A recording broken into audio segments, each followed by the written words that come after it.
Welcome to this week's edition of In the Clubhouse with EMD Baseball. I am Andy Kirikides, joined by my esteemed colleague, Coach Keith Glasser. How we doing? Good. How are you? Good.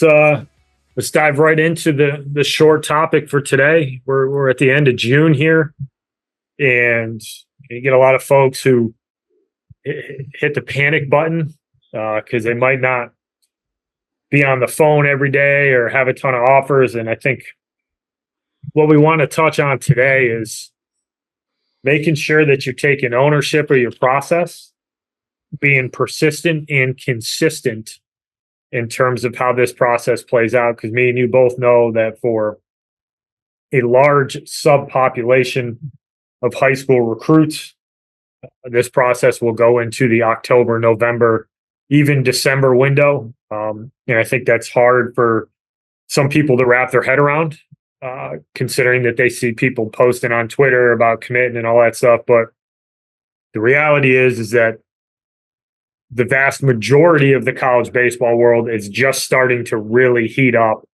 from an evaluation perspective. I mean, you really had like your first big tournament down in Georgia.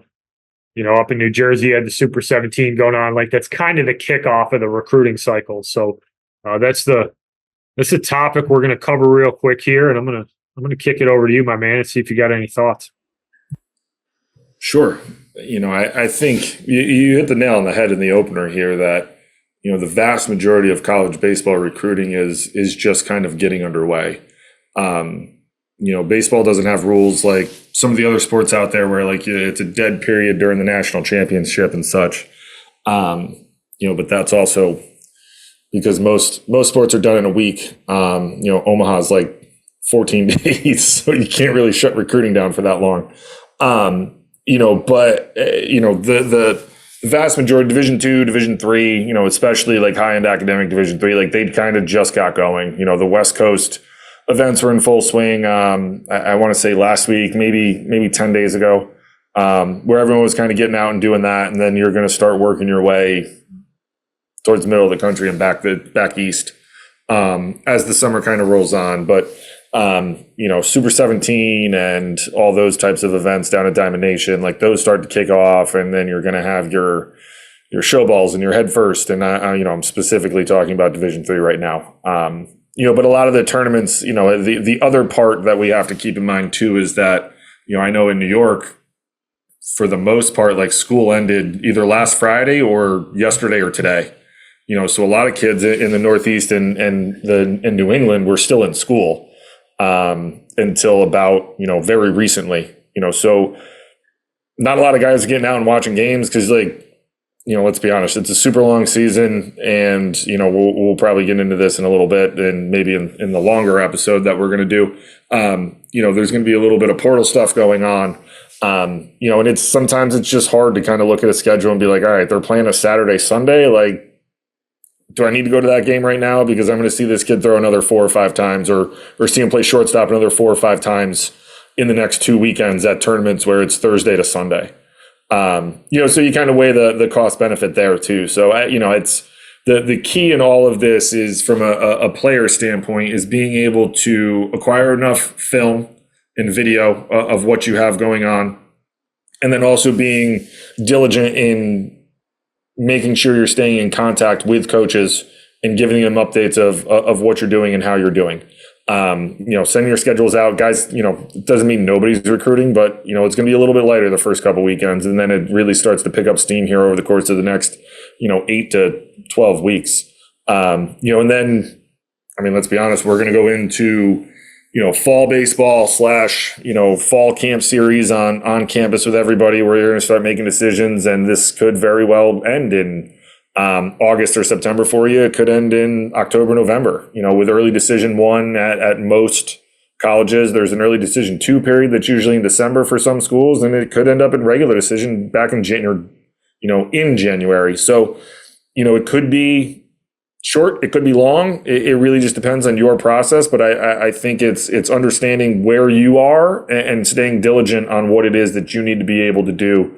Like you said, persistent and consistent. in what you're doing, who you're reaching out to, and making sure that you're following up with people who are reaching out to you too, and knocking those doors down.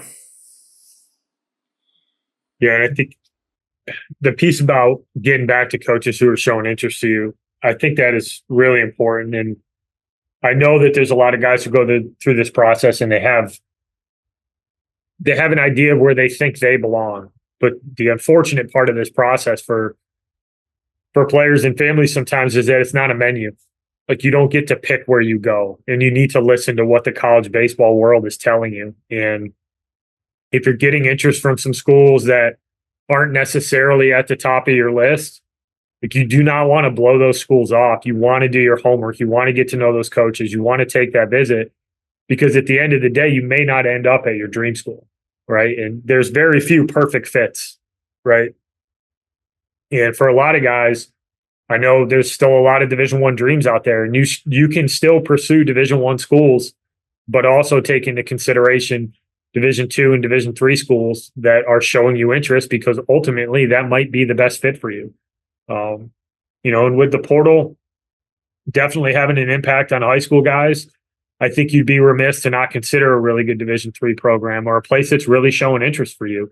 And I think it's one of the big traps that people could fall into, is that you're stubborn to what the baseball world's telling you, right? And we've talked about it before, and not to be too blunt, or I'm not trying to come off as mean here, but if you listen to this on July 1st or whenever this comes out, and you haven't received a call from a Division I school yet, like, you're not a Division I player. It doesn't mean that you can't have a great tournament or you can't go to a camp and be awesome and end up getting an offer from somebody.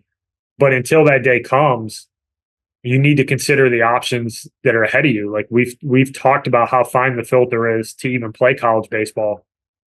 And if that's what your goal is, and that's what your dream is to go play college baseball, there's a lot of opportunity out there if you're willing to be open to it. And me and you both coached at the Division III level as well as the Division I level. Like, there's some awesome places to play baseball at all different levels across this. And make sure that if you're going through this process and you're getting interest from those schools, that you're showing interest, right? Those guys get told no, like, that's not ultimately the fit for you. That's fine. But if you've got a handful of schools that are starting to show interest in you, you got to show some interest back. Go check out that campus. Go meet with that coach. Sometimes you'll be shocked that when you get on some of these campuses and you realize they're really good places to have a great experience at the collegiate level. And I think it's one of the bigger mistakes that people make historically going through this with families, both as a coach and what we do now, is that a lot of times they dismiss really good opportunities early in the process, not knowing that you can pursue two things at once. You don't have to give up on schools that are super high on your list while dismissing other schools. You can pursue one and also take into consideration other schools that are showing you interest. Yeah, and I think you hit the nail on the head of being able, like, making sure that you keep your options open. But I also want to piggyback on that for a second. Like, keeping your options open, doesn't necessarily mean that, like, you commit to the first school that shows you love, but then, continue to keep your recruitment open in the hopes that something else comes along. That's like, it's red flags all over the place for everyone, because if you continue to get recruited and someone, you don't tell the other coaches and then you commit, like, that coach is going to, be put in a tough spot, and then, you're going to break that trust with that coach immediately. But I think that there's, I think there's two parts to it. Like, if you're only in this to say that you only want to play Division I baseball, like, you're certainly naive, and you need to have a broader understanding of the college baseball landscape and go back and listen to, I don't even know, like, we're pushing 100 of these podcasts, I think. So, like, go back and listen, man. Like, the amount of interviews we've done and the things that we've talked about, like, there's really good baseball being played at all three levels. Like, if you're only in this to say that you want to be a Division I baseball player, then you need to either readjust your mindset and your attitude to what you're doing, or, I don't know. It's not going to be great.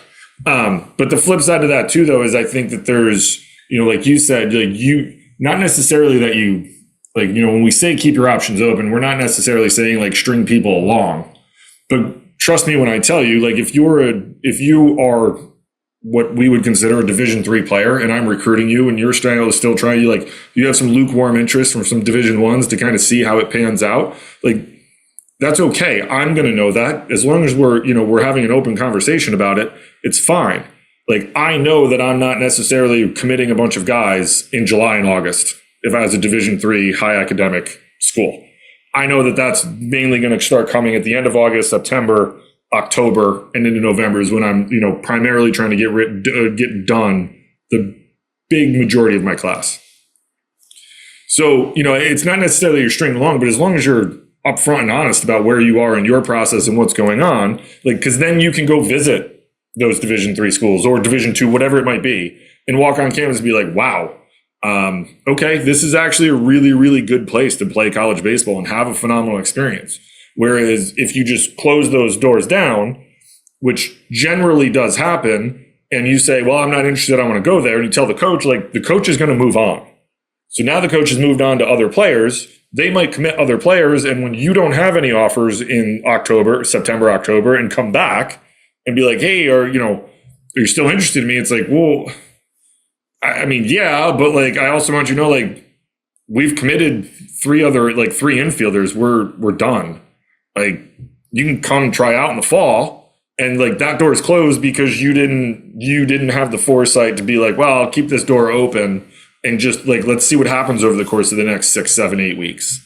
And I think if you're, when you do it that way, it leaves the door open for a lot of people, for a lot of coaches and kids to be able to kind of come back and be like, hey, because it's going to get to the point, right? Like, if you're number one on their board, and if you're number one on my board and I call in the end of August and like, hey man, like, where are you at? Like, I got to move on a couple guys, but you're my number one. Like, what do you think? And if you're like, you know what, I don't have any other interest anywhere else, like, let's see what we can do here. Or I'm still waiting on this. I'm be like, okay, like, I just need you to know, like, I'm going to move on. I'm not completely closing the door, but I have to offer 2 other guys to make sure I get somebody in this class and not miss all of them. So I need you to know that. And not to put pressure on you, but that's just where I'm at. And, when you have those conversations, like, yeah, they're tough, man. Like, I get it. But at the same time, like, it leaves a lot of things open. And if you do happen to circle back, you're in a far better spot in that coach's mind of like, hey man, like, we had a bunch of tough conversations and like, it didn't pan out for him. Like, yeah, man, I'd love to have a kid like that who has high character, can have these tough conversations and wants to get in here and compete. Like, I'll go with that kid versus the kid that's like, I'm out. Oh crap, it didn't work out. Please take me. Like, it's a far different conversation and a better way to go about it, in my personal opinion. No, 100%. Because I mean, we've both been in that position as Division III coaches that we know the kids that we really want, they want the Division I experience. Like, that's what they want to hang their hat on.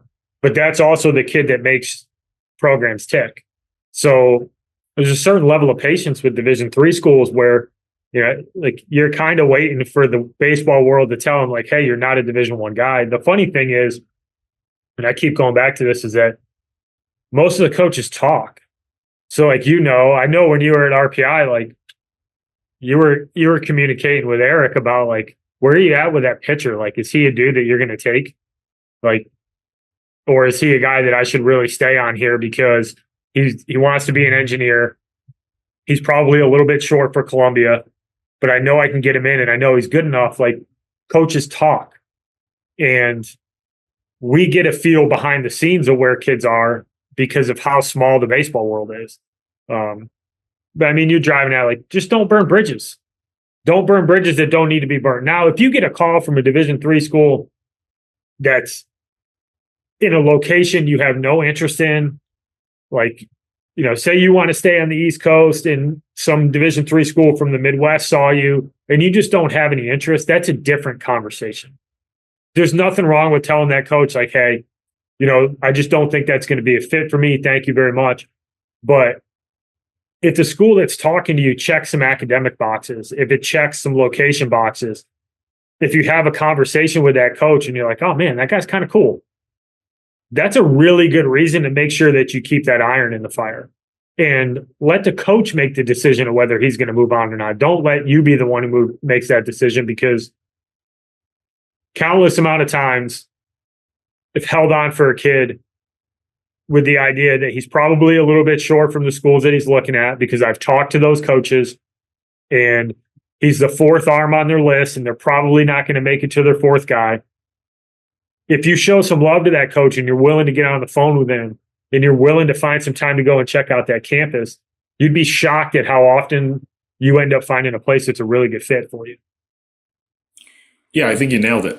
I think, for everyone who listens to this, like when you go to these events, it's relatively easy, whether or not we're wearing school attire or not, to kind of figure out who may or may not be a college coach. Everyone kind of looks the same. They're going to have a baseball hat on. There's going to be a pen probably somewhere in the back of the strap of their hat. You'll see some radar guns. There's going to be a lot of Lululemon. Footboard. Yes. So, it's generally pretty easy to kind of discern who's who. But I also think that like not just pay attention to who's there, but like if you legitimately watch a little bit, I'm not saying like sit there and stalk people, but like we all know each other. Like we all go to the same events. We all stay in the same hotel. I mean, there was a running joke when the year my wife and I got married, that, I was sleeping in hotel rooms and beds with other baseball coaches more than I had seen my fiance.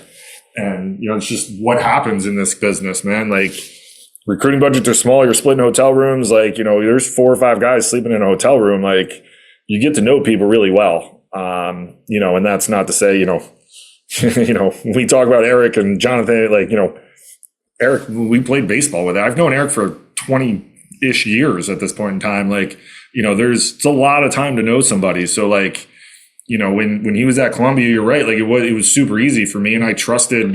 Obviously, I think Eric's one of the better pitching coaches in the country. But like, it was super easy for me to be like, hey, what do you think on this kid? I think he might be a little short for you. And I knew what he was looking for, but like, I knew Eric was going to go see him 4 or 5 times with what they were capable of doing. And I was only going to be able to see him once.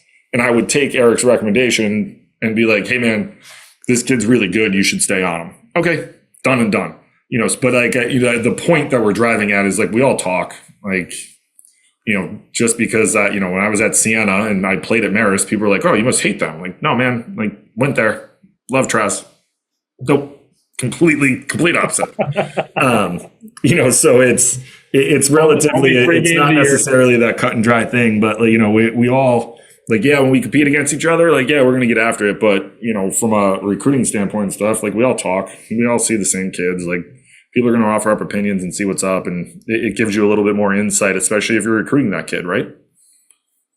Well, I think a lot of times what happens is you remove your blind spots from the recruiting process. That if you know that Eric or Chris or Tish or whoever has seen that kid a couple times, not only do you get an idea of where they stand with that kid, but also now you've got 3 other opinions of guys that you trust to verify, like, yeah, he is what I think he is, or, whatever it might be. But, there's, I remember getting off of phone calls with kids and they would mention schools and I would immediately call that coach and be like, yo, where are you at with this dude?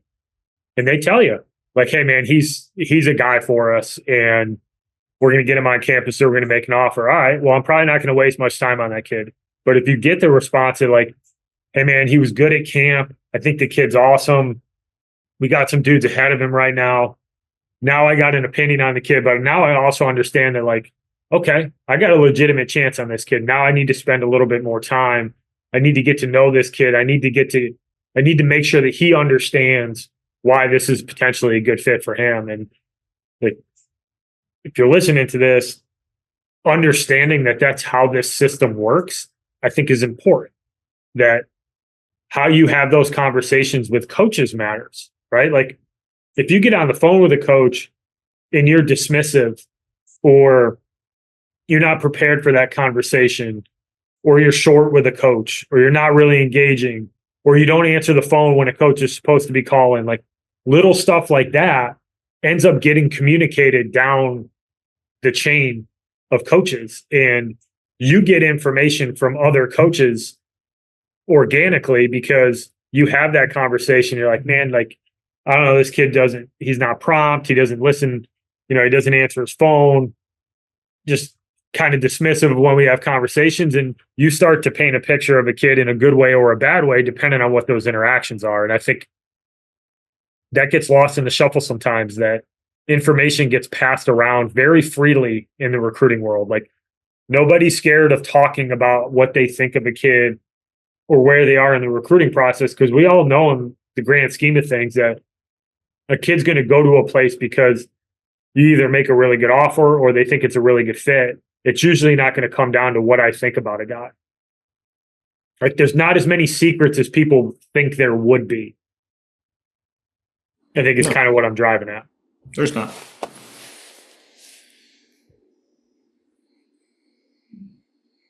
So, moral of the story, keep your options open, keep irons in the fire, listen to what the baseball world says, and stay consistent with your outreach. Stay persistent with your outreach. Make sure you're posting on social media your schedule for tournaments. Make sure you're posting videos. Make sure you're emailing coaches with your schedules. It only takes one school to answer an email and to show up at a game. And you might send 100 emails and you might only get 10 responses, but you only need one of those 10 schools to show you interest. So you get a 10% response rate and you only need a 10% response rate, and you might end up at the school that's going to give you an opportunity to play college baseball. So do the work, make sure that you're putting in the time to get your name out there, make sure you're communicating with coaches, and keep your options open, because there's a lot of really cool places to go play college baseball. Any closing remarks? Nope. Nailed it. All right. Well, thank you for listening, everybody. Tune in next week. We'll talk to you then. Thank you for listening this week. If you're watching on YouTube, go ahead and hit that subscribe button and smash that like button for us. Check us out on Apple Podcasts, Google Podcasts, as well as Spotify. You can follow us on Twitter and Instagram at EMD Baseball. If you want to find out what me and Keith do to help families and players navigate the recruiting process, go ahead and check us out on emdbaseball.com. Take a few minutes to check out our new online academy. I promise you'll get some good information out of that. Thanks again for listening. Check in with you next week.